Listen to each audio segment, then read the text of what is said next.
Well, I'm here this morning at Cove Bay, and this is a very local location for me. It's just a couple of minutes from my house, and we got here before sunrise, as you can see. There's definitely some colour coming up in the sky. About 5:30 now, about half an hour or so till the sun comes up.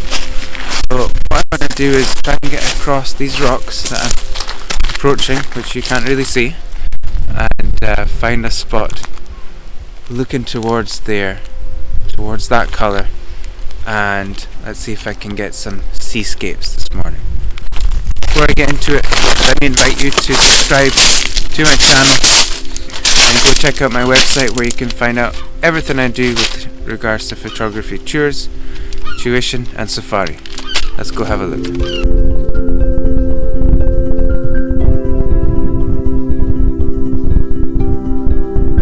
Well, I found a spot down here across the rocks. It's taken me a while to cross these rocks. It's just really slidey and there's not a flat surface to be seen. I don't know if you can get an idea of that from what's behind me. But I've got a spot down here. I've quickly worked up a 1 minute exposure, and the water's just kind of lapping in at the bottom there. The only reason I want 1 minute is to get some movement in the clouds. There's a pretty solid bank of clouds up there, but with a bit of movement they look a little bit more interesting.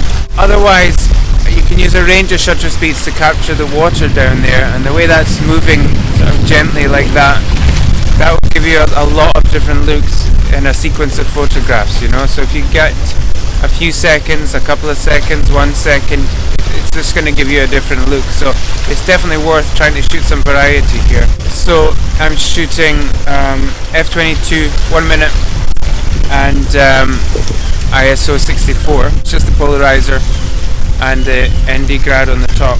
Here's what I'm looking at. That's come up okay. What I'd like to do is just change my position slightly and start to shoot some variety as the sun's moving. Okay, well, here's the view through the photography camera. I have been looking that way most of the morning, and I've just decided to change it up to there. I kind of like this sort of zigzag coming through the frame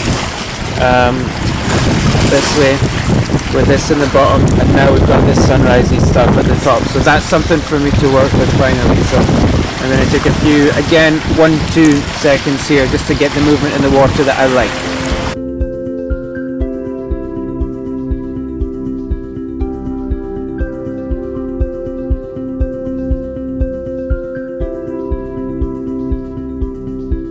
So the sun's sort of finally broken through there, so I was just heading off and I've came back in for a bit more. So I'm shooting this at about 1 to 2 seconds, and with f/16 and ISO 64.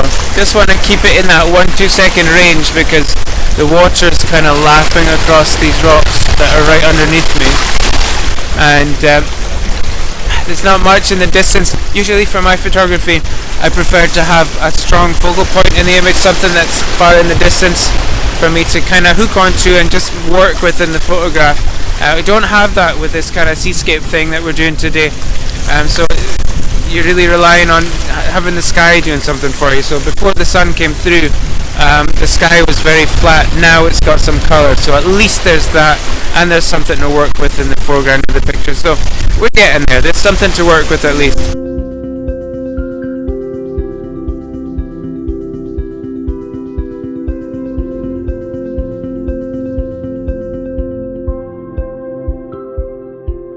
I'm just here among the rocks, and there's this kind of little stack over there. This is coming up really well at 2, 3, 4 seconds, and the sky's working, the foreground's working. Only downer is just when I'm getting my way into this spot, I dropped my filter kit and I've smashed my polarizer, so no polarizer on this shot, but just another one of those really nice spots that you get just at the end of the shoot when you think it's done. Well, the tide's coming in here. This is what I'm looking at through the camera, and I've had to step back a bit, and you can see these waves are getting a bit lively. But just an interesting point on composition. I always like to try and do composition with the camera in my hand. It's easy just to put the tripod down and that's your level, but lower angle or a higher angle can do different things. If I want to bring these rocks right into the foreground, it's good to get down low. Let's actually get the camera here, and that brings these rocks right into the bottom of the picture. But if I stand up, it opens up all of the middle ground there. So you've got a clearer view of that view into the stack. That's where I'm standing. And so it's just interesting. I think it's worth getting the camera in your hand and trying to get yourself in the right spot, rather than just dropping the tripod down at the height that's comfortable for you. So for me, over here is a different kind of shot than over there. So having the camera in hand lets me get there much more quickly. And that's where I'm going to look now.